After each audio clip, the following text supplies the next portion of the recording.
Next, to celebrate the 100th anniversary of the confirmation of Albert Einstein's general theory of relativity, acclaimed theoretical physicist, mathematician, and string theorist Brian Greene weaves together dramatic portrayals, stunning visuals, and innovative projection techniques to trace Einstein's journey toward one of the most beautiful ideas ever conceived. This is Einstein's proposal for how gravity works. With an ensemble cast and with words spoken by historical figures drawn from the archival record, Greene recounts the dramatic story of the breakthrough moments, near misses, agonizing frustrations, and final emergence into the light as one intrepid mind took on the universe and triumphed. Gaze into the heavens for a fascinating exploration of our world here on Earth. Light Falls is next.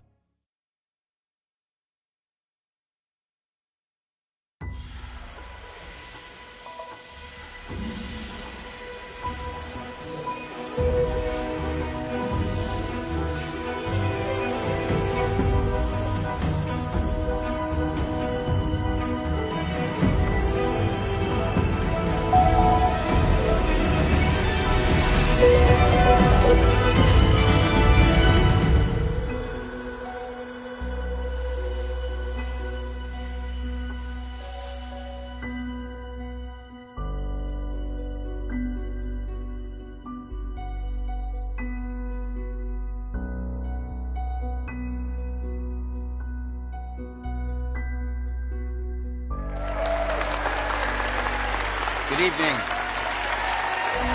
Thank you. Thank you very much. During the solar eclipse of May 29, 1919, two research teams took some of the most famous of all astronomical photographs. Photographs that are revered not for their beauty, but rather for the remarkable story they tell. Because those photographs, taken 100 years ago today, provided the first confirmation of Albert Einstein's most far-reaching discovery, the general theory of relativity. And with such a momentous anniversary upon us, I know that you all have been busily planning your own relativity parties and celebrations, which is great. So thank you all for taking time out from your own festivities to join us here tonight. Now, during my own celebratory preparations, I came upon a quote of Einstein's that I had never seen before. Einstein said that science is a wonderful thing if you don't have to earn your living at it. And it is always so gratifying when there's complete agreement between Albert Einstein and my mother. Now, of course, Einstein did earn his living at science, but for Einstein, science was not an occupation. It wasn't even a field of study. Science was life. Science was Einstein's pathway for realizing life's loftiest purpose, to discover the true nature of reality. Or as Einstein put it, to know God's thoughts, because everything else, he said, amounted merely to details. It was a mission that Albert Einstein would valiantly pursue until the very end. On April 17th, 1955, Albert Einstein experienced a painful tightening in his chest. He was admitted to Princeton Hospital where the doctors recommended surgery for what appeared to be a ruptured aortic artery. Einstein refused. It is tasteless to prolong life artificially. I have done my share. It is time to go. I will do it elegantly. As he lay in the hospital bed, Einstein reached for his notebook in the hope that he might yet complete his life's work, complete the leg of a journey he had been marching along for 30 years, complete what he called the unified theory, a theory that promised to stitch our understanding of all of nature's forces into a single mathematical tapestry. Even in those final hours, Einstein was driven by a supreme confidence that there was a unified theory, a master key that would unlock the secret code of the cosmos. It was a confidence radiating from a mind that had an uncanny, almost supernatural ability to meld with the natural world, a mind that nature herself had seduced some 70 years earlier. When Albert was 4, maybe 5 years old, he lay sick in bed, and to cheer up his young son, his father, Hermann Einstein, brought the boy a compass. And as young Albert Einstein twisted and turned and examined the compass and saw that the needle was mysteriously but reliably nudged northward, his hands grew cold. He trembled. That this needle behaved in such a determined way did not at all fit with the nature of events, of effects connected with direct touch. I can still remember, or at least I believe I can remember, that this experience made a profound impression on me. Something deeply hidden had to be behind things. The boy could feel the power of an unseen force shaping and molding and controlling experience. Filled him with awe, tinged with terror. Beneath perception, reality was guided by nature's hidden hand, and it was a hand that Albert Einstein would spend a lifetime yearning to grasp. Until he was 8 years old, Albert Einstein attended a German Catholic school, a fine tradition for good Jewish boys. He then transferred to the Leopold Gymnasium until he was 15, followed by a year of high school in Switzerland. Now, legend has it that Einstein was a poor student. After all, a version of that legend goes, one of Einstein's high school report cards shows his grade in mathematics plummeting from a 1, the highest in the fall, all the way down to a 6, the lowest in the spring.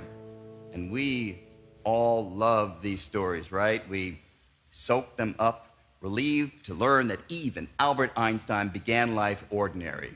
But there is always more to it. In this case, between those two terms, Einstein's high school, well, they changed their evaluation scale, making a 1 the lowest and a 6 the highest. You know, the old reverse the grading system trick to confuse future historians.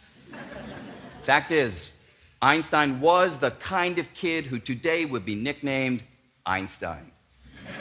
By the time he was 15, he'd mastered differential and integral calculus. So if little Johnny fails math, he's not just like Einstein. But what is true, and emphatically so, is that Einstein had a deep disdain for authority, for rote learning, for any kind of institutional power. Though the child of entirely irreligious Jewish parents, I came to a deep religiousness, which, however, abruptly ended at the age of 12. Through the reading of popular scientific books, I soon realized that much in the stories of the Bible could not be true. The consequence was a positively fanatic orgy of free thinking, coupled with the impression that youth is being intentionally deceived by the state through lies. It was a crushing impression. Mistrust of every kind of authority grew out of the experience. An attitude which never again left me. It was an attitude that would fuel a fiercely independent engagement with the world. Einstein would learn on his own schedule. He'd study on his own timetable, and he would determine what was worthy of his attention. The only thing that interferes with my learning is my education. I played the truant a great deal. At home, I studied the masters of theoretical physics with religious zeal. Maxwell, Helmholtz, Boltzmann, Kirchhoff, Mach, Lorentz. These were Einstein's teachers. And when it came to studying for exams, well, Einstein would simply borrow the meticulous notes of his classmate, Marcel Grossman, and he'd generally scrape by. You see, Einstein had no desire for the usual accolades that motivated his fellow students, and he could not hide his contempt for rigid courses that covered the same old mandated material. Kind of makes me wonder what he'd think about the Common Core. Head of the physics department at the Zurich Polytechnic was Heinrich Weber. And during Einstein's first couple of years there, Weber gave a number of outstanding lecture courses and so had earned Einstein's admiration. But as Einstein's classmate Louis Kohlroas noted, that admiration quickly faded. We waited in vain for a presentation of Maxwell's theory. Referring to James Clerk Maxwell's new synthesis of electricity and magnetism, which Weber had apparently decided not to cover. Einstein, above all, was disappointed. And that disappointment, it ran deep. A few years earlier, when Einstein was 16, he had read popular accounts of Maxwell's theory that left him puzzled. Not because the books were unclear. Quite the contrary. Einstein had correctly learned that certain kinds of dancing electric and magnetic fields were in fact waves of light. But Einstein's fertile imagination took this realization one vital step further. If I pursue a beam of light with the velocity of light, I should perceive such a light beam as at rest. However, such a thing does not seem to exist. Now, granted, chasing after a beam of light is not the kind of thing that most of us would worry about. But even so, there is nothing particularly mysterious here in Einstein's reasoning. Much as a car on the highway appears stationary to somebody chasing it at the same speed, Einstein is saying that if you chase a beam of light at the speed of light, the light should appear stationary. You should be able to reach over and scoop up a handful of stationary light. But the thing is, none of you have ever held a handful of stationary light. And that's not like some weird coincidence shared by everyone who's come out for tonight's program. No one has ever held a handful of stationary light. And it was this seeming tension between the behavior of light and logical, intuitive understanding of motion that had been gnawing at Einstein. So he'd eagerly been awaiting Weber to present the math describing light. And when Weber decided that there were other, more important things to cover, Einstein scoffed, and from then on referred to his teacher as Herr Weber instead of the respectful Herr Professor Weber. You're a very clever boy, Einstein. An extremely clever boy, but you have one great fault. You'll never let yourself be told anything. Weber proceeded to reject one proposal after another which Einstein submitted for his final diploma requirement. And when the two finally did agree on a project and Einstein did the work, Weber rejected it because Einstein did not write the report on the correct sized paper. Hate it when that happens. You know, the romance of youthful rebellion, it was all well and good until Einstein realized that it was these very same professors that would determine his employment prospects. Einstein graduates in July 1900 with the less than stellar teaching diploma and sets about finding an academic job. He sends dozens of letters of inquiry, but rarely even receives a response.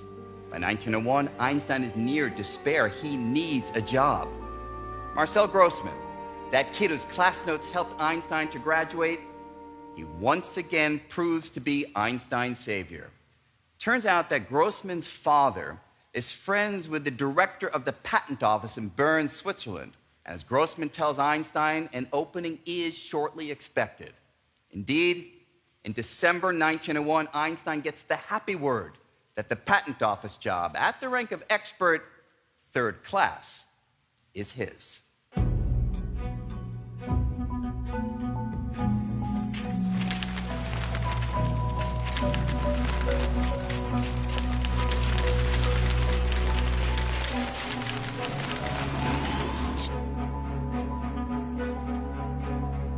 It is now May 1905. Albert Einstein has been working at the patent office for nearly 4 years, and it is a busy and exciting time as the full potential of technology that harnesses electricity is beginning to emerge. And one fascination sweeping across Europe and reflected in the patent applications has to do with the synchronization of clocks. You see, in the old days, if a clock in Berlin and another in Bern were somewhat out of sync, no one much cared, right? Communication was just too slow for it to matter.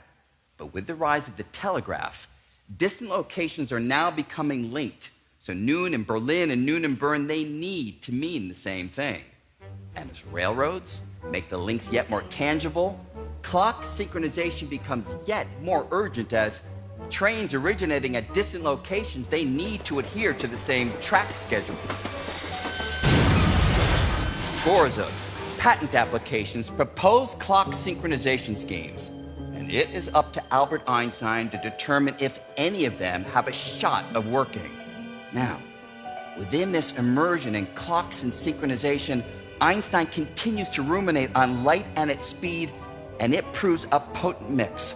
There's no way Einstein could have known it, but the solution to his decade-long puzzle about why we don't see stationary light, the solution to that puzzle is now just weeks away. I spent almost a year in vain trying to modify the ideas of Lorentz in the hopes of resolving the problem. By chance, a friend of mine in Bern, Michele Besso, helped me out. It was a beautiful day when I visited with this problem. I started the conversation in the following way. Recently, I've been working on a difficult problem. Today, I come here to battle against the problem with you. We discussed every aspect of the problem.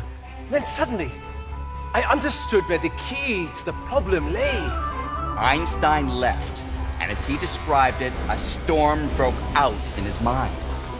Light, electricity, magnetism, waves, frequency, motion, velocity, clocks, contraction, trains, transformation, simultaneity, synchronicity, space, time. The next day I came back to Besso and I said to him, without even saying hello, "Thank you, I have completely solved the problem." In the span of 5 frenzied weeks, the special theory of relativity is complete. And what Einstein finds is, by any conventional reasoning, utterly ludicrous. But a century of experiments have shown that Einstein was right and conventional reasoning dead wrong. The discovery hinged on an approach that future generations would label vintage Einstein.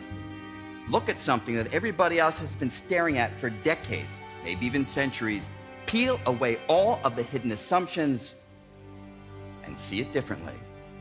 In this case, here's how this all played out.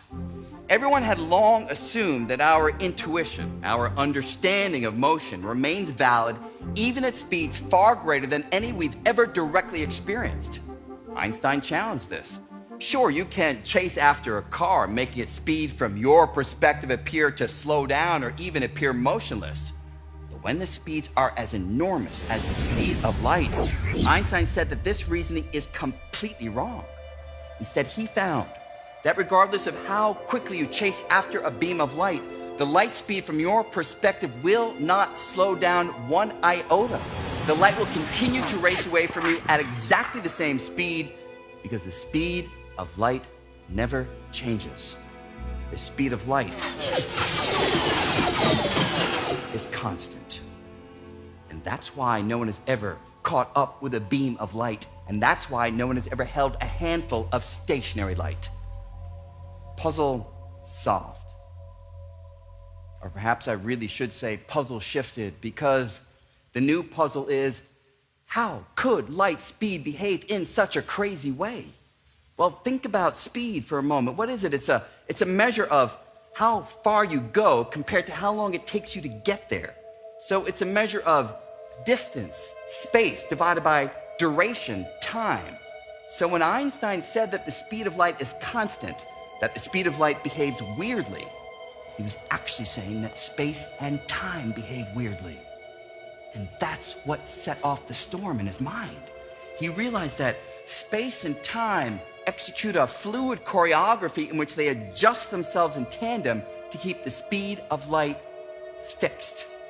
And that's what makes this all such a big deal. I mean, no one would really care that much about some esoteric, strange feature of the speed of light. But strange features of space, strange features of time, yeah, that matters. That speaks to strange features of reality. And Einstein was able to work out those strange features of reality, and he did it with nothing more than high school algebra. He found that if you have 2 clocks, one stationary and the other moving, that time will elapse slower on the moving clock compared to the stationary one. And it's not just that the clock's inner mechanism is running slow. Einstein found that time itself is slowing down, so all processes in motion slow, from aging to thinking to twerking. And completing the dance, Einstein also found that space behaves weirdly. If you have a couple taxi cabs, one stationary and another that rushes by at high speed, you'll find that the height and the depth of the speeding taxi cab unchanged, but its length in the direction of motion will be shrunken.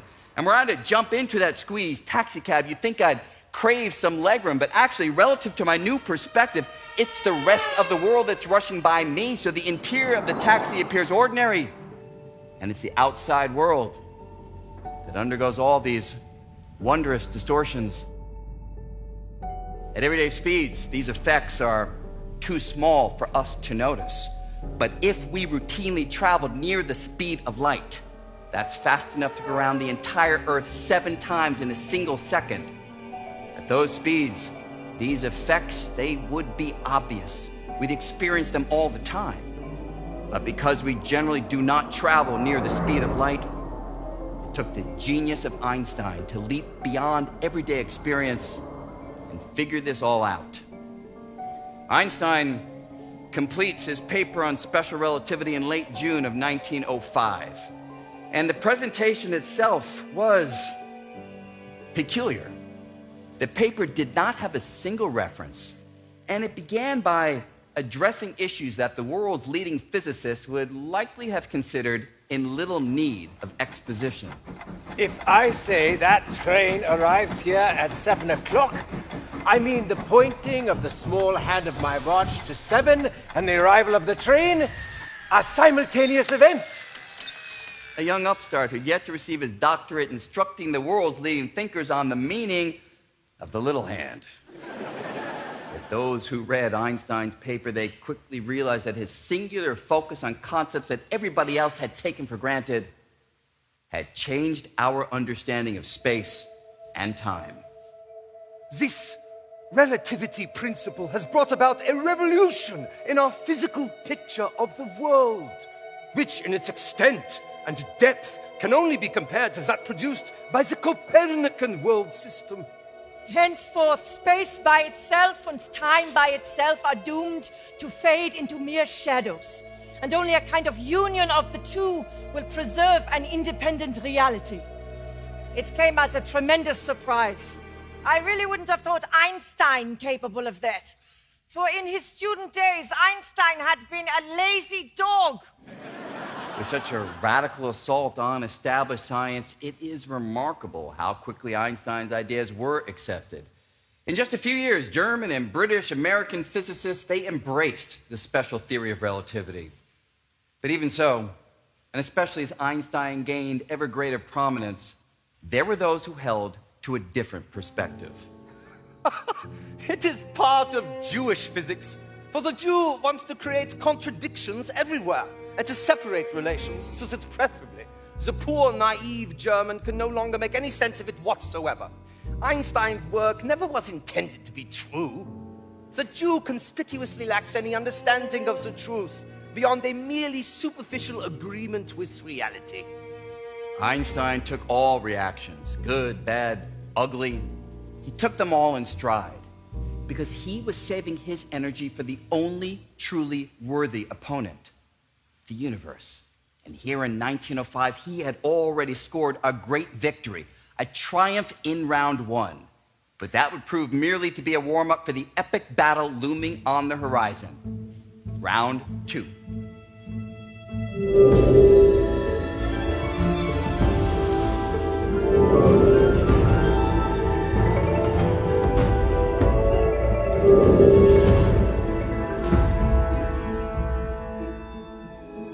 You know, as happens in science, sometimes you resolve one problem only to open up a whole nother can of worms. And that is what happens with the discovery of special relativity. It surely does resolve the puzzle of light speed, of why we never see stationary light. But in the process, it reveals another puzzle to do with a different speed, the speed of gravity. In the late 1600s, Isaac Newton wrote down his famous universal law of gravity, which says that every object in the universe pulls on every other with a force that depends on 2 things: how big the objects are, their mass, and how far apart they are in space. And using the little mathematical version of that description, we can make predictions for the motion of moons, planets, comets, and it all works, which is great. The problem has to do with the speed with which gravity exerts its influence. Here's what I mean. Imagine that for some reason, and the details do not matter, the sun is plucked out of space. It's gone. Here's a question. How long will it take for us to learn that the sun has disappeared by the sky going dark? Well, how long does it take light to travel from the sun to the earth? About 8 minutes. Which means if the sun were to disappear right now, the earlier light it emitted will still be streaming toward the earth, still be streaming toward the earth, still streaming, and only 8 minutes later will the final light that the sun emitted blow by planet Earth, and the sky goes dark. By comparison, how long will it take for us to learn that the sun has disappeared by feeling it? And I don't mean like feel it emotionally. I mean feel it physically. The sun keeps the earth in orbit, so if the sun disappears, our motion through space will change. But how long will it take for us to feel that change in our motion? Well, according to the equations of Isaac Newton, at the very moment that the sun disappears, its gravitational pull will also disappear, so we will be flung out of orbit immediately. Which means we will learn that the sun has disappeared by a change in gravity 8 minutes before we learn that it's disappeared through a change in light. Gravity going faster than light. That flew in the face of special relativity's dictum that nothing can go faster than the speed of light. What to do? Well, Einstein realizes he needs to resolve this problem with the speed of gravity. And to do that, he realizes he needs to get a handle on how gravity works. You see, the formula that Isaac Newton gave us describes the influence of gravity, but it does not tell us how gravity exerts that influence. I mean, how does the sun keep the earth in orbit? You say it's gravity, but there's no rope, no tether, no arm that reaches out. So by what mechanism does gravity exert its influence across the vacuum of empty space? This was a question that deeply troubled even Isaac Newton himself. It is inconceivable that inanimate brute matter should, without the mediation of something else, affect other matter without mutual contact. That gravity should be innate, so that one body may act upon another at a distance through a vacuum, is to me so great an absurdity that I believe no man who has in philosophical matters a competent faculty of thinking can ever fall into it. And yet, even though Newton aspired to go beyond that absurdity, he was never able to answer the question of how gravity works.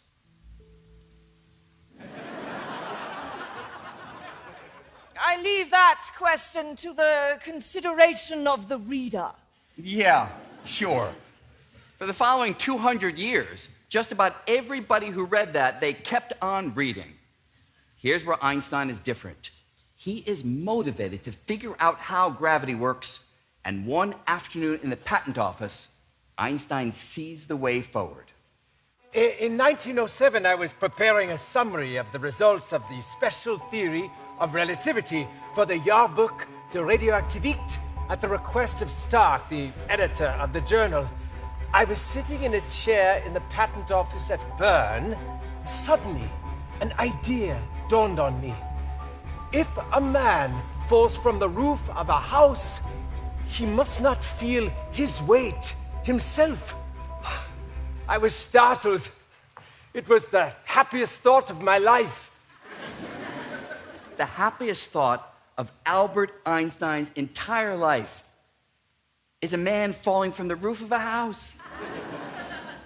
But the reason this thought made Einstein so happy is that within it, he could see the key to a generalized version of relativity that would embrace the force of gravity. Here's how I can think about it. Imagine that I am the guy who in just a moment Einstein will see falling from that roof. But just before that, I'm on the roof, standing on my bathroom scale. I look down at the scale and it reads 160 pounds. Then, with the scale Velcroed to my shoes, I jump. And as I'm falling, I again look down at the scale. What will it read now? Well, because the scale is falling right with me, I'm unable to press down upon it, so the reading on the scale will drop all the way to 0. By going into free fall, I feel weightless. And it's not just the scale. If I were to empty my pockets everything will also fall right with me. So as I look over, it'll all be hovering right next to me, exactly as it would if there were no gravity. So in this sense, from my perspective, I have canceled gravity out. What about from your perspective? Watching this from the ground, well, you will surely say that there is gravity, right? It's what's pulling on me, causing me to fall faster and faster, causing me to accelerate downward. It's not as though one perspective is right and the other is wrong. Both perspectives are right, yours and mine. And therein lies the power. By putting the two perspectives together, Einstein realized that there is a profound connection between acceleration and gravity. You see accelerated motion, my falling faster and faster, and I see gravity being canceled. And this is one of the rare insights of Albert Einstein that you can verify at home, safely. All you need is a bottle of water. Water is spraying out of those holes because gravity is pulling on the water. But if we let the bottle drop, then from the water's perspective, gravity will be canceled, and so it should stop spraying out. And it does. Accelerated motion canceling out gravity. Now, the reverse is also true. Accelerated motion can masquerade as gravity. It can mock up a force that's indistinguishable from the pull of gravity. That room, it's in completely empty space, no gravity. And yet, if we turn on a couple of rocket boosters, making the room accelerate upward, everything inside feels pulled downward by a force that feels just like the pull of gravity. That feel like gravity? Big time. So the upshot is that with his happiest thought, Einstein realizes that he can seamlessly trade off accelerated motion and gravity. And this proves to be the vital leap forward, because understanding gravity, that was surely difficult. It had stumped Isaac Newton and everybody else who thought about it for 200 years. But understanding accelerated motion, that didn't seem so bad. So Einstein sees accelerated motion as his newfound hammer for cracking the problem of gravity, figuring out how gravity works. And it would not take long for this strategy to bear fruit, to reveal a connection between gravity and another startling concept, the curvature of space and time.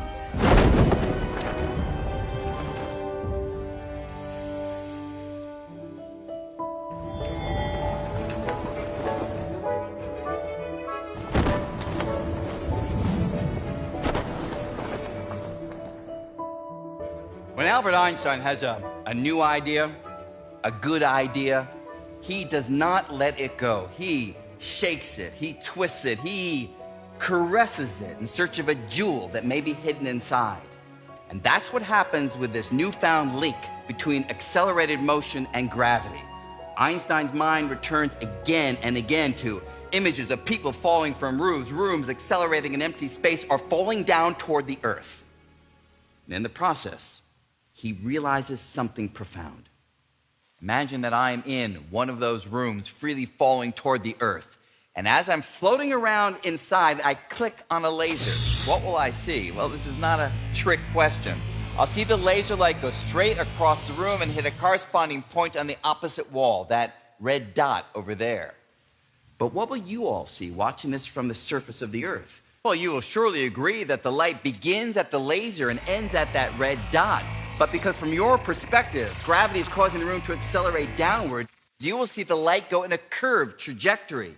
After all, that is the only way that the light can begin at the laser and end at the red dot, given that from your perspective, the room is falling ever more quickly while the light is in transit.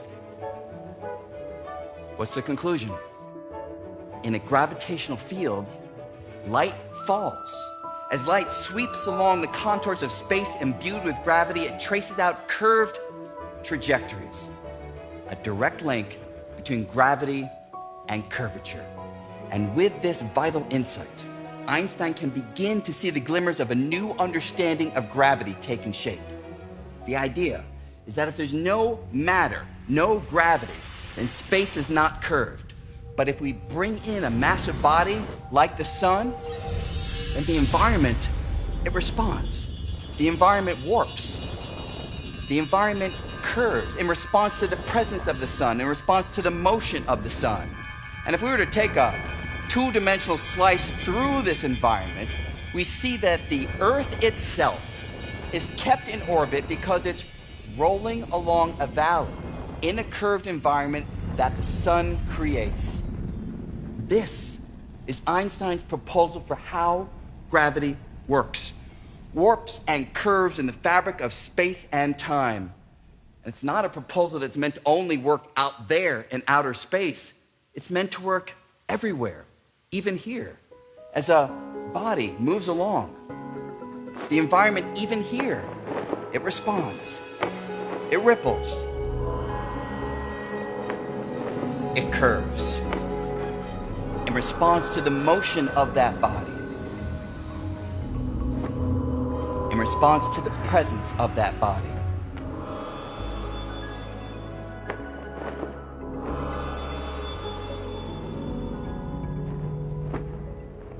And it's an idea that also applies to me, right? Now look, I am not a particularly big dude. So the curvature I'm creating is too tiny for you to feel. But according to Einstein, it is here to be sure, as this is the essence of Einstein's proposal. And what a beautiful proposal it is. You and I, the Earth, the Moon, the Sun, we are all surfing along the warps and curves in space and time, sliding along its chutes and valleys. Yet, however striking the idea, Einstein realized that there is still a monumental challenge ahead. He needs to marry mathematical might to this spectacular imagery. He needed to come up with equations that will predict the precise shape and amount of curvature in response to any given amount of matter or energy in space. But even so, even with the daunting challenges ahead, for the very first time in his life, Albert Einstein can feel that he is touching the fingertips of nature's hidden hand.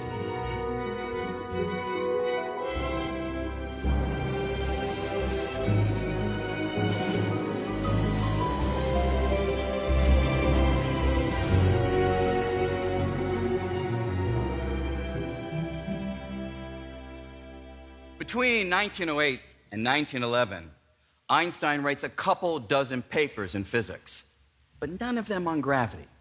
Instead, he is focused on the early developments of quantum theory, while also wandering the academic world, from an initial post in Zurich to a follow-on post in Prague, and finally in 1912 back to Zurich. Now, during all this meandering, Einstein continues thinking about gravity, but it's his move back to Zurich that marks the turning of his full attention to the problem of gravity, figuring out how gravity works. And more established scientists who've been kind of keeping tabs on Einstein's preoccupations, they considered this focus on gravity to be foolhardy. As an older friend, I must advise you against it. For in the first place, you will not succeed. And even if you do succeed, no one will believe you. Einstein, surprised, ignores all the advice, and his famed Zurich notebook allows us to peer directly over his shoulder as he launches a full-throttled attack on gravity. First few pages of the notebook, Einstein is just summarizing known physics in the new language of space and time brought forward by special relativity, and nothing new here, just old ideas in a new formalism. But then we come to page 14. And like a bolt from the blue, Einstein begins this page with a simple, modest-looking formula that heralds one of the most dramatic of all scientific upheavals. The formula, it's a generalization of the Pythagorean theorem that we all learned in junior high school. Remember how that goes? You have a nice triangle like this, then a squared plus b squared equals c squared. Thank you. But if this triangle is warped, if it's curved, you can imagine that a squared plus b squared will no longer equal c squared. Instead, when it's curved, you need a new formula. And that's what the formula on the top of page 14 provides. Einstein's own little doodling in the margins lets us see what pushed him in this direction. Grossman, Marcel Grossman, yeah, the very same kid whose class notes helped Einstein to graduate. The same kid whose father finagled a job for Einstein at the patent office. That kid, is now a professor of mathematics at the Zurich Polytechnic. So when Einstein returns to Zurich, he decides to drop in on his old friend for a little casual advice on how to describe curvature mathematically. Grossman, you must help me, or I shall go crazy. Grossman obliged. I looked over the literature and soon discovered that the mathematical problem was already solved. The entire development followed the Gaussian theory of curved surfaces, which was the first systematical use of generalized coordinates. Riemann's achievement was the biggest. He showed how one can form a field of tensors, GIK, of the second differentiation rank. Marcel Grossman, ladies and gentlemen. But yes, that mathematical gibberish really does mean something, something important. Grossman had found that the math for describing curvature had already been worked out in the 1800s, which would mean Einstein would not have to start from scratch. But the papers themselves, they gave Grossman pause. The equations were dense and cumbersome. It is a terrible mess. Physicists should not be involved with it. Which only encourages Einstein to dive right in. And he quickly concludes that the situation is actually stunningly fortuitous. Sitting on the dusty shelves of the library is the mathematical architecture that might very well allow him to construct his generalized version of relativity. To top it off, Einstein would not have to go it alone. He had his old friend Marcel Grossman to guide him through the mathematical thicket. I'm now occupied exclusively with the gravitational problem and believe I can overcome all difficulties with the help of a local mathematician friend. But one thing is certain. Never before in my life have I tormented myself anything like this. And that I have gained great respect for mathematics, whose more subtle parts I'd considered in my ignorance until now as pure luxury. Compared with this problem, the special theory of relativity is mere child's play. Whew. In the Zurich notebook, we see Einstein immersing himself in that mathematics. He's trying out the notation over here. He's doing rudimentary calculations over there. Now, today, all this material is standard. I teach this to undergrads. But in 1912, all of this material was foreign. But even so, Einstein quickly gets the hang of it, allowing him to push forward on two parallel tracks. First, Einstein uses the mathematics to guide him toward equations that will be general, in the sense that they will work equally well whether you're sitting still or falling from a roof. Remember, that is the general of general relativity, and Einstein's happiest thought convinces him that it is essential. Second, Einstein uses physical reasoning to make sure that any new equations make sense. Most importantly, they have got to reduce to the equations of Isaac Newton in ordinary situations like tossing a rock or the motion of the moon. Situations in which Newton's ideas had already received a couple hundred years of observational support. And as we turn the pages of the notebook, we see that these two tracks are converging. Einstein is hot on the trail of the general theory of relativity. And I gotta tell you, when I read these pages as a physicist, even though I kind of know how it all turns out, I can't help but cheer Einstein on. I mean, go, Einstein, you're almost there. And then with the prize just coming into his grasp, he stumbles in trying to extract Newton's gravitational equations from his own. Einstein makes a technical assumption. It's over here, page 42. Now, of course, you don't have to know what this symbol means, but this represents an assumption about the shape of the environment outside a spherical body like the Earth. And it's wrong. And with that mistake, Einstein cannot get the mathematics to work out. So what to do? Well, Einstein, he regroups, he fights back. He comes up with all sorts of mathematical modifications, clever manipulations, but in the end, nothing will work. Einstein throws up his hands. Moment of utter despair. He thinks that perhaps for all these years he's been barking up the wrong tree. Now, others in this situation would plain give up, but not Einstein. He keeps focused. He gets together with Marcel Grossman, and the two of them come up with a new strategy for describing gravity, a strategy, and this is important, in which Einstein retreats from his happiest thoughts. He gives up on finding equations that will work equally well for you, me, someone who's wildly moving. In 1913, the two of them published this idea. And it's this paper right here that marks the opening stride of 2 long years of wandering in the dark. Because only after Einstein had seen this approach through and realized that it did not work would he finally be ready to get back on track toward the general theory of relativity. But by then, the playing field would no longer be just his.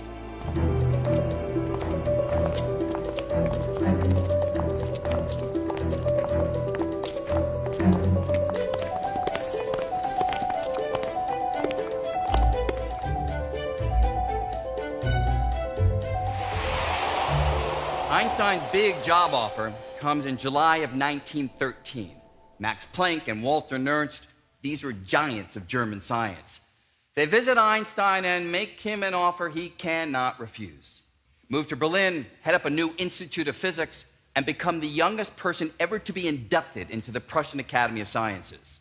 In the spring of 1914, Einstein makes the move, and in Berlin, he continues to develop the idea that he and Grossman had published. He begins to see possible fractures in the foundation of this new approach, but by June of 1915, he is still sufficiently confident to accept an invitation from the University of Göttingen to give a week-long series of lectures on his ideas. And in the audience for those lectures is the renowned mathematician David Hilbert. And Einstein's discussions with Hilbert, well, they please him no end. I was able to convince Hilbert of the general theory of relativity. He is a man of astonishing energy and independence. I am quite enchanted with Hilbert. Early 20th century bromance. But then things take a sharp turn. In October of 1915, Einstein realizes that he made a mistake in an earlier and pivotal calculation that completely and totally undermines his confidence in the approach that he and Grossman had published. 2 long, fruitless years. It finally convinces Einstein that he should not and he could not abandon his happiest thought, that it is absolutely imperative that any new accommodations of all perspectives, whether sitting still or freely falling or wildly moving, and so Einstein returns to the ideas that he had been developing toward the end of the Zurich notebook. Now, far greater facility with the mathematical methods. And as Einstein combines and recombines the metric and curvature tensors handed down to him by the deans of 19th century geometry, he reports on his progress in a series of lectures at the Prussian Academy. It's now Thursday, November 4, 1915. For the last 4 years, I have tried to establish a general theory of relativity on the assumption of the relativity of even non-uniform motion. Yeah, I actually believe that I discovered the only law of gravitation which was in line with a logically conceived general postulate of relativity. Einstein then describes the problems that beset his approach with Grossman and the impact it had on his perspective. For that reason, I completely lost trust in the field equations, and thus I went back to the requirement of a more general covariance. That's the technical term for equations that work regardless of how you are moving. Which I'd abandoned only with a heavy heart.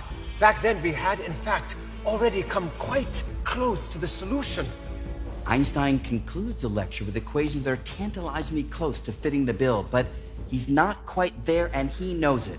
And he pursues the math with the intensity of a lion stalking its prey. He writes to his son that he's so engrossed in his calculations that he sometimes forgets to eat. Now, in the midst of this intense intellectual focus, word trickles down to Einstein that David Hilbert has also found the flaws in Einstein's paper with Grossman and is throwing his hat into the ring seeking the correct resolution. Out of left field, Einstein realizes that there's a chance he might get scooped. Bromance on the rocks. Einstein immediately writes to Hilbert and lets him know that he'd already found those flaws and backs up the claim by sending Hilbert a copy of the presentation that he'd given a few days earlier at the Prussian Academy. With return post, I am sending you the correction to a paper in which I changed the gravitation equations after having myself noticed about 4 weeks ago that my method of proof was a fallacious one. My colleague Sommerfeld tells me you also have found a hair in my soup that has spoiled it entirely for you. I'm curious whether you will take kindly to this new solution. It is now Thursday, November 11, 1915. Einstein is again lecturing at the Prussian Academy, unleashing the full geometrical arsenal now under his command. But the pieces have yet to fully coalesce, and increasingly concerned about claiming the generalized theory as his own, Einstein sends a copy of that presentation to Hilbert. Hilbert's response knocks Einstein back on his heels. I have a solution to your great problem. I had first wanted to think through the physical implications further, but since you are so interested, I would like to lay out my theory in very great detail this coming Tuesday. That is, the day after tomorrow. You can arrive at 3 or 5:30. My wife and I would be very pleased if you would stay with us. P.S. As far as I understand your new paper, the solutions given by you are entirely different from mine. Einstein is freaked. He'd been working toward the generalized theory for nearly a decade. He had freely shared all of his thinking that June with Hilbert, and now Hilbert, racing him to the finish line, claims he's figured it all out. The very last thing that Einstein wants to do is go and meet with Hilbert and be lectured on a solution that he himself has almost completed, and possibly have to concede that Hilbert got there first. Your analysis interests me tremendously. The hints you gave in your postcards awaken the greatest of expectations. Nevertheless, I must refrain from traveling to Göttingen for the moment, and rather must wait patiently until I can study your system from the printed article. For I am tired out and plagued by stomach pains besides. During the following days, Einstein redoubles his effort, but with a shift in focus. He decides to target a long-standing problem in Newtonian gravity, having to do with the motion of the planet Mercury, realizing that if his new approach could shed light on this problem, it would be enormously convincing. The problem is that Mercury's orbit doesn't quite close on itself the way Newtonian gravity says that it should. Instead, the orbit shifts by a little bit each year, by about 1/10,000th of a degree. That comes to about 43 arc-seconds over the course of a century. Now, astronomers had come up with all sorts of strained explanations for this, like the possibility of an undetected planet tugging on Mercury, but none of it was convincing. So Einstein decides to apply the equations he's been developing to Mercury's orbit. And when he finishes the calculation, Einstein stares at the page. The astonishment was not unlike what he felt as a young boy with a compass, because the calculations revealed that Mercury's orbit should shift by 43 arc-seconds per century. Abraham Pais, Einstein's friend and biographer, described this as the most powerful emotional moment in Einstein's scientific life, perhaps in all of Einstein's life. Einstein himself confides in his friend Adrian Fokker that when the calculations agreed with the observations of Mercury, Einstein said he got palpitations of the heart. But Einstein told his colleague von der Haas is perhaps even more revealing. Einstein said that when his calculations explained the observations, he said that he could feel something snap inside him. Nature had spoken to him. It's now Thursday, November 18, 1915. Einstein is all set to lecture on these wondrous results on Mercury's orbit when that morning his triumphant mood shatters. He receives a paper from David Hilbert. But the system you furnish agrees, as far as I can see, exactly with what I found the last few weeks and presented to the Academy. The difficulty was not in finding generally covariant equations, for this is easily achieved with Riemann's tensor. referring to equations that he had developed years earlier in the Zurich notebook. We had distanced ourselves from those equations reluctantly because it seemed to me there was an incongruity with Newton's law. The important thing is, these difficulties have now been overcome. Today, I am presenting to the Academy a paper in which I derive quantitatively out of general relativity without any guiding hypothesis the perihelion motion of Mercury. No gravitational theory has achieved this until now. Cordial congratulations on conquering the perihelion motion. If I could calculate as rapidly as you, in my equations, the electron would have to capitulate and the hydrogen atom would have to produce its note of apology as to why it does not radiate. Please keep me up to date on your latest advances.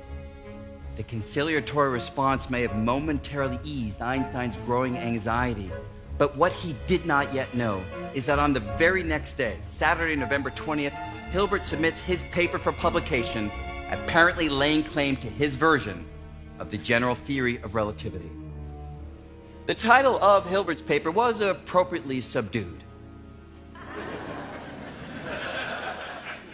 Unaware of this, but feeling the mounting pressure, Einstein gives his lecture on Mercury's orbit and then turns to sprint for the goal that he's been chasing for nearly a decade. But from almost every corner of his life, Einstein is under assault. Papa. Wo bist du, Papa? Albert. Wo bist du, Vater? Wir brauchen Geld. Albert! Wo bist du, Vater? Albert. Gegenwart. Papa. Vater. Albert! Werden Sie meine Arbeit lesen? Annie, komm in. Albert! Ich vermisse dich. Papa. Albert. Wo bist du, Albert? Albert! Albert.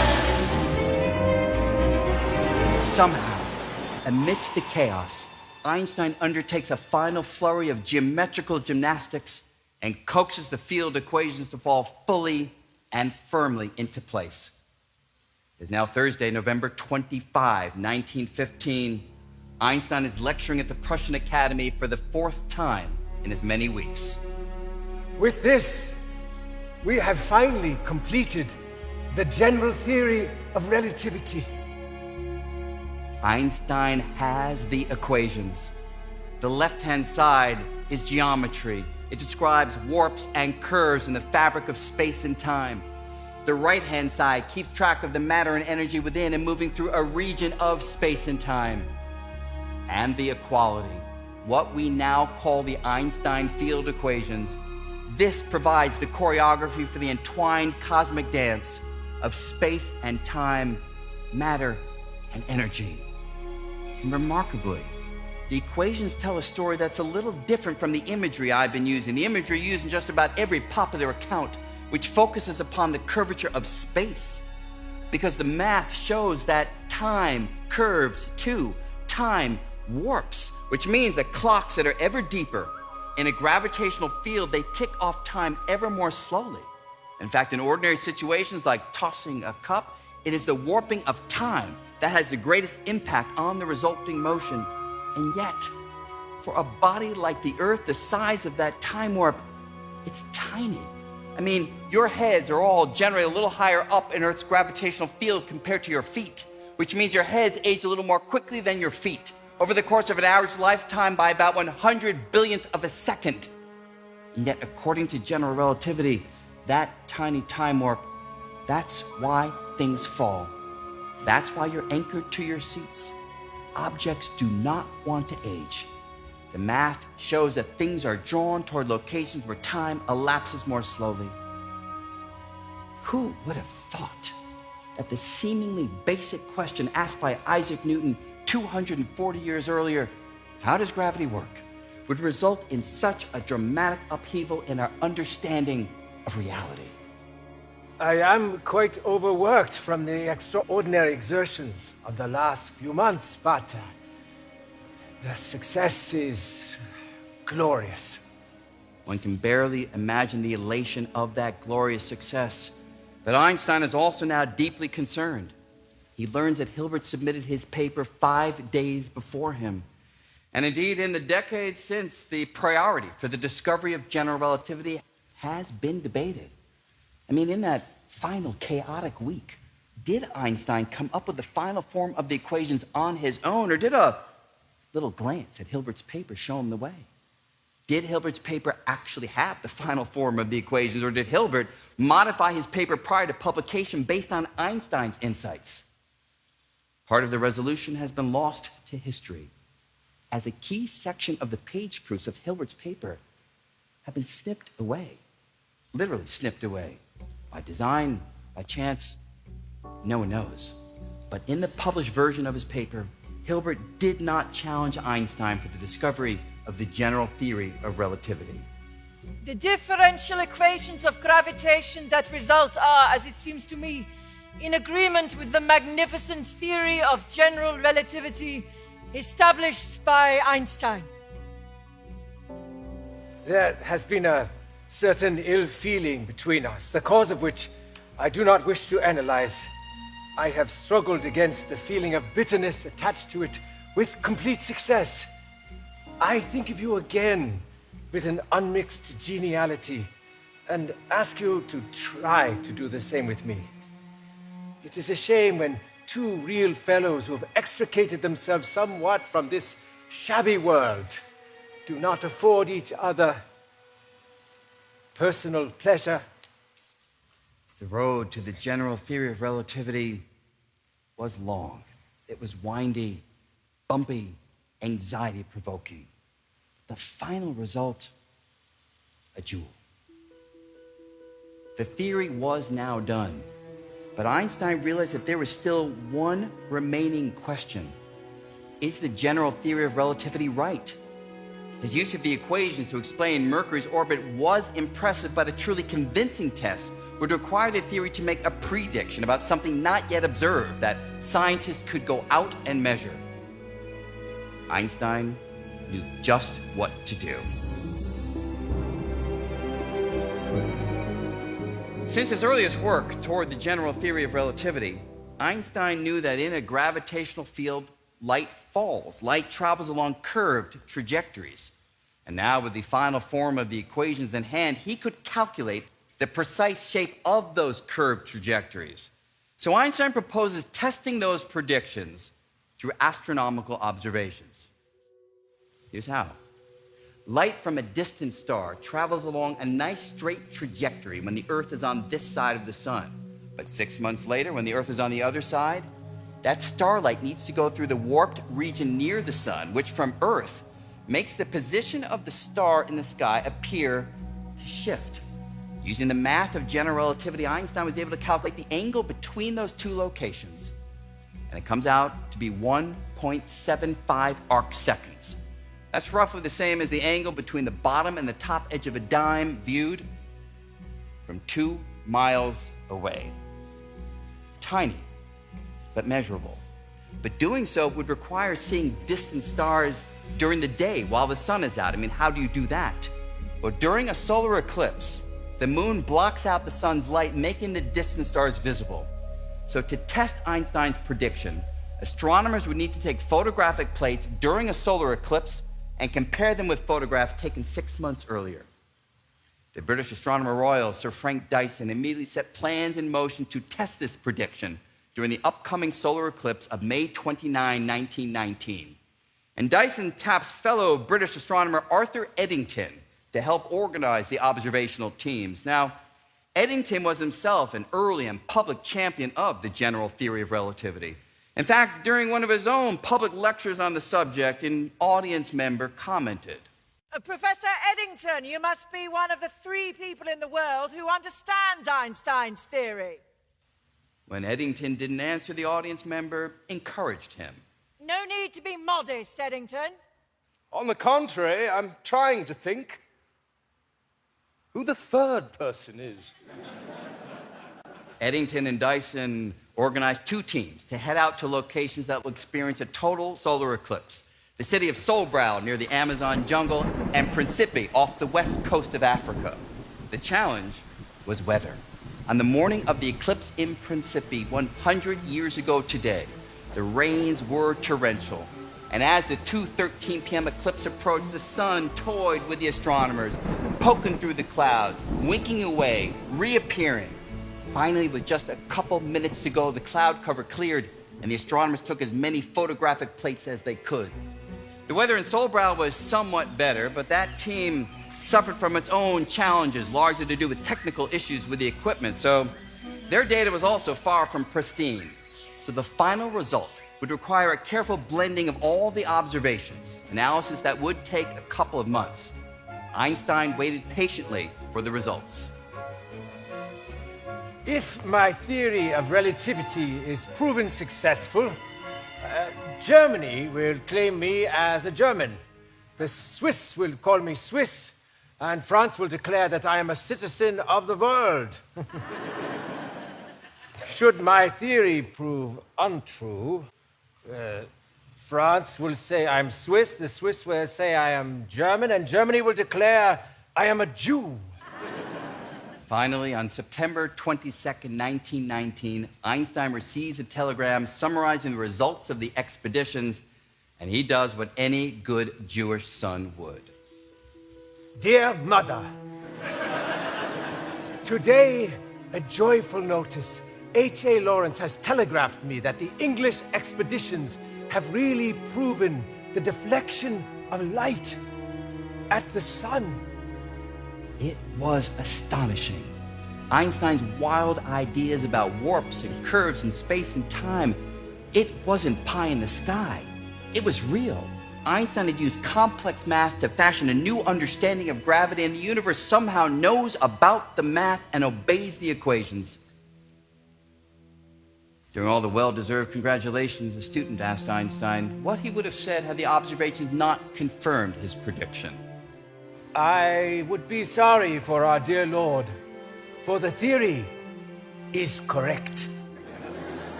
The official public announcement took place in November 1919 at a meeting of the Royal Society in London. The results of the expeditions to Sobral and Principe leave little doubt that a deflection of light takes place in the neighborhood of the sun, and that it is of the amount demanded by Einstein's generalized theory of relativity. The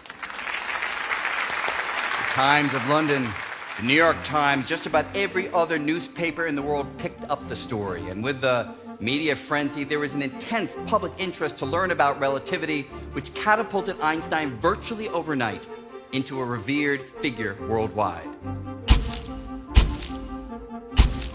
It was an enormous triumph for science, for human ingenuity, for Einstein. Einstein, the public figure, he knew this well. But for Einstein, the scientist, this was merely a step, albeit an important one, toward the ultimate goal. The unified theory.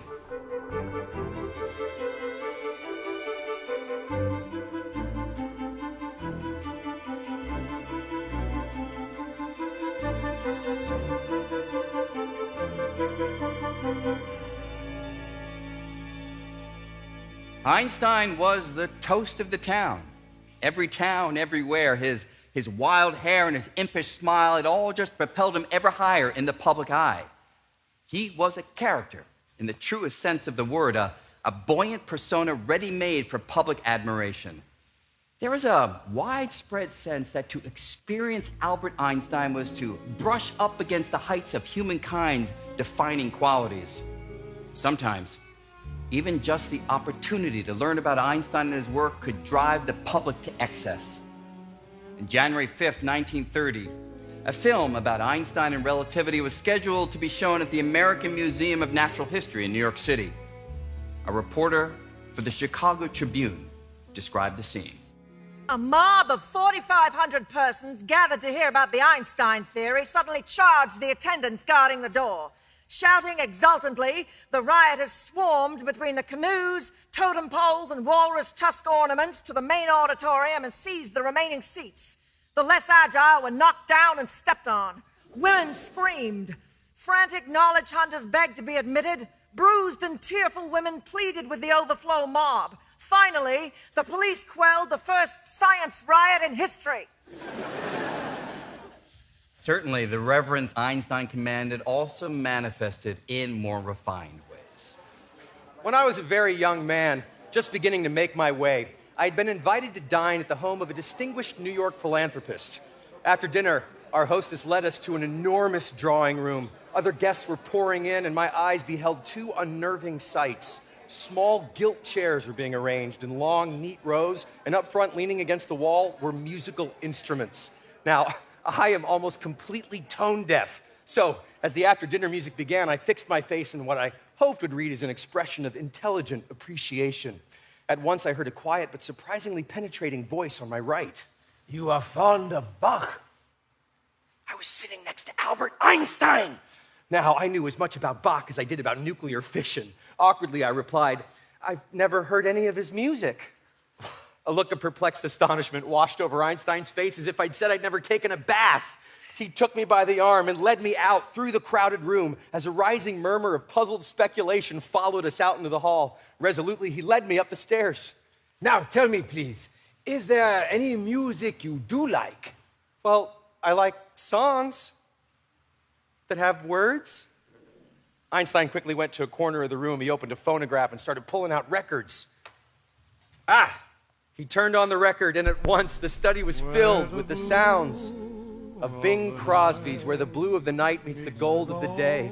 Einstein beamed at me and kept time with the stem of his pipe. After 3 or 4 phrases, he stopped the phonograph. Now, tell me what you have just heard.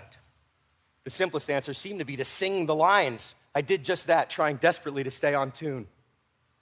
When the blue of the night meets the gold of the day. The expression on Einstein's face was like the sunrise. There, you see, you do have an ear. Einstein found another record and set it going. The golden voice of John McCormick singing The Trumpeter filled the room. After 3 or 4 lines, Einstein stopped the record and asked me to sing it back. I did, then Caruso, and this was followed by about a dozen more. I could not shake my feeling of awe over the way this great man, into whose company I'd been thrown by chance, was completely preoccupied by what we were doing, as though I were his sole concern. We came at last to recordings of music without words, which I was instructed to reproduce by humming.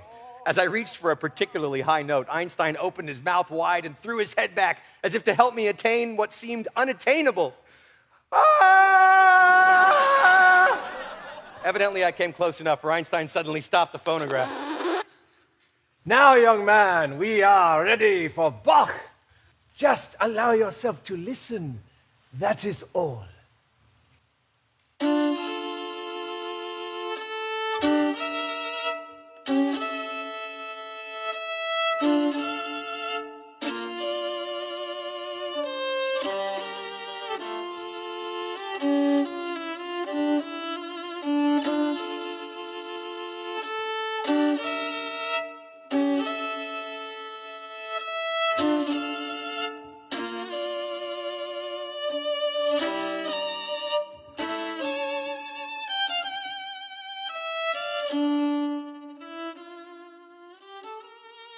It was a glorious time. Einstein had heard the harmonies of nature, and with his precious generalized theory, had shared the music that was resonating in his mind with the world. And the world stood at the ready for Einstein's next move, which he promised would be the coveted unified theory. A theory that would embrace not just gravity, but all of nature's forces in a single coherent mathematical formalism. It would be the master equation underlying physical reality. Einstein finished his first paper on unification during a long boat trip to Egypt in 1923. And with his newly minted rock star status, that paper created quite a stir. In just a few years, Einstein realized that that paper was flawed, but by then he was already developing a new idea called distant parallelism. And journalists far and wide caught wind that that paper would be released toward the end of January 1929, and did they ever stoke the public's Einstein mania with breathless articles. And when the paper finally did appear, the London department store Selfridges pasted its pages in its storefront window, attracting these massive crowds, all straining to catch a glimpse of Einstein's latest breakthrough. And in New York, the Herald Tribune, calling Einstein a near mystic, publishes his paper in its entirety on the front page. Now, but only now, we know that the force which moves electrons in their ellipses around the atom is the same force which moves our Earth in its annual course around the sun, and the same force which brings us the rays of light and heat, which makes life possible on this planet. Wow. Thrilling. But in less than a year, Einstein realizes that that approach is flawed. By then, he's already developing other ideas widely covered, with the pattern repeating again and again. Einstein's never-failing inventiveness, as well as his tenacious energy in the pursuit of his target, blesses us with about one such theory per year, in which it is psychologically interesting that the current theory is usually regarded by its author for a while to be the definitive solution. I propose we greet each new theory with Einstein's new field theory is dead. Long live Einstein's new field theory. In 1933, Einstein makes the final academic move of his life. With the Nazis on the rise in Germany, Einstein accepts a position at the Institute for Advanced Study in Princeton, New Jersey. And ensconced in America, he continues his quest toward the unified theory, while also waging a relentless attack on quantum theory. 1935, Einstein writes one of his final papers of lasting significance on a curious feature of quantum mechanics in which supposedly two distant particles can influence each other instantaneously. Einstein called it spooky. Spooky action at a distance. He thought it was nonsense, bolstering his view that quantum theory could not be the final word, as its proponents had claimed, strengthening his conviction that the missing piece was a unified theory he was developing. Now, Einstein could have been right, but experiments, many done long after he died, showed that spooky action is real. Einstein had held to a reasonable, a sensible perspective, but it was as if his intuition was just no longer in sync with the rhythms of the universe. And as with his intuition, so with the rhythms of the world, as the rumblings of war began to reverberate across the Atlantic.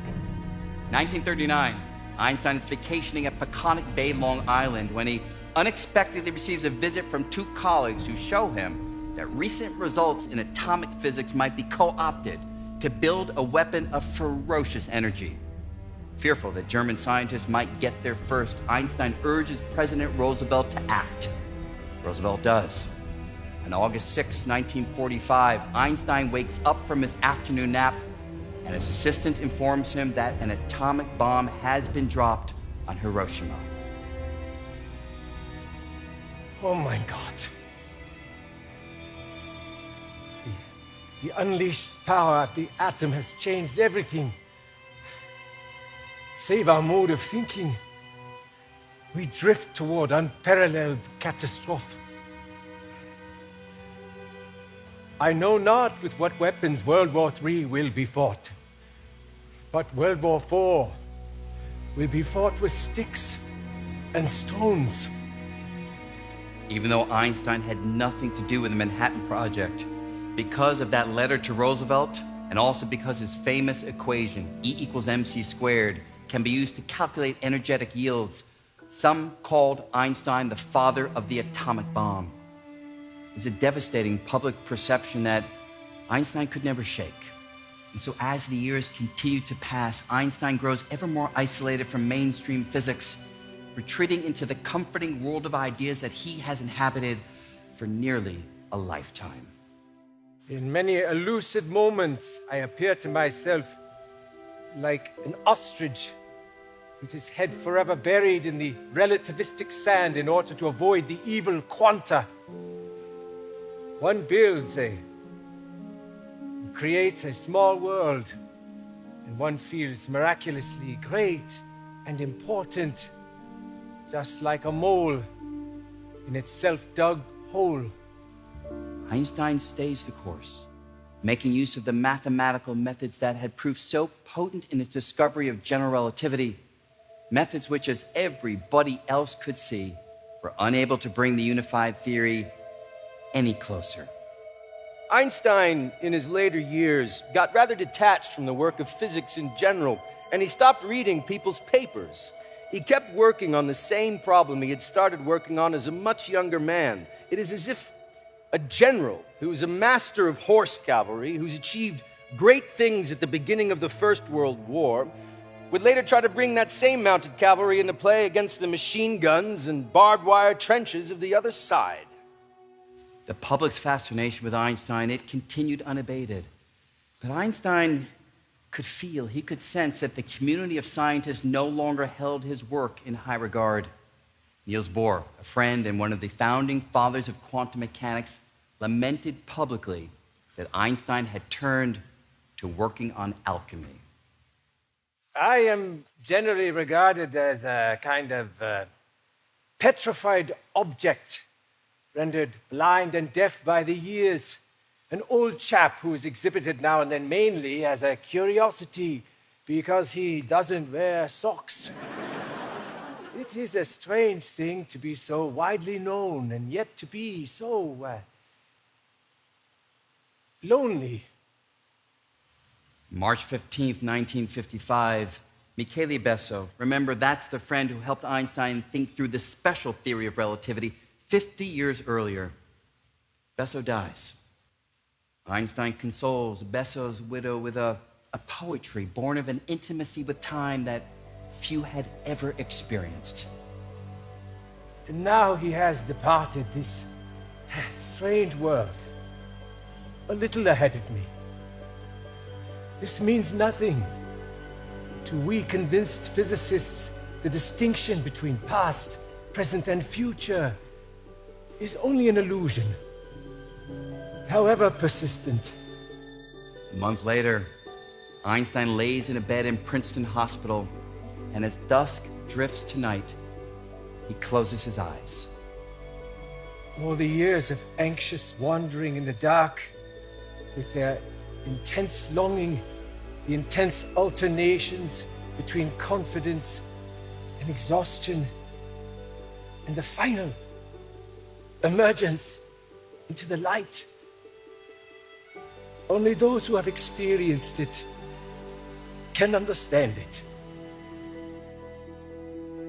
No one else had or has experienced it. Our species has surely produced great scientists who've taken on great challenges to achieve great things.